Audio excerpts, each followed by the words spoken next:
आणि एक महत्त्वाची बातमी आहे साम इम्पॅक्टची। संभाजीनगरमध्ये पुन्हा मतदान सुरू झाले। 6 ते 7 ठिकाणी मतदान बंद होतं। वैजापूर आणि गंगापुरातील मतदान प्रक्रिया आता सुरू झालेली आहे।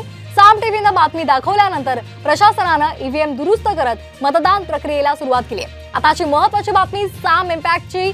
संभाजीनगरमध्ये पुन्हा एकदा मतदानाला सुरुवात झाली आहे। 6 ते 7 ठिकाणी मतदान बंद होतं।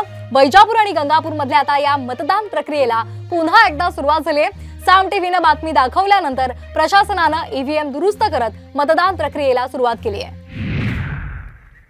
आणखी एक महत्त्वाची बातमी, जुन्नर विधानसभा मतदारसंघातील मतदान केंद्र क्रमांक 14 इथं आमच्या पोलिंग एजंटला उपस्थित राहण्यास अधिकारी मज्जाव करत असल्याचा आरोप अमोल कोल्हे यांनी केलेला आहे। तसंच मतदान केंद्र क्रमांक 235 इथं व्हीव्हीपॅट मशीन बंद असल्यामुळे अजूनही या ठिकाणी मतदान प्रक्रिया सुरू झालेली नाहीये असाही आरोप त्यांनी केलेला आहे। आणि याबाबत अमोल कोल्हे यांनी निवडणूक अधिकाऱ्यांकडे तक्रार नोंदवलेली आहे। तर अमोल कोल्हे यांनी निवडणूक आयोगाकडे तक्रार दाखल केलेली आहे। जुन्नर विधानसभा मतदारसंघातील मतदान केंद्र क्रमांक 14 मध्ये आमच्या पोलिंग एजंटला उपस्थित राहायला अधिकारी मज्जाव करतायत असा आरोप अमोल कोल्हे यांनी केला आहे।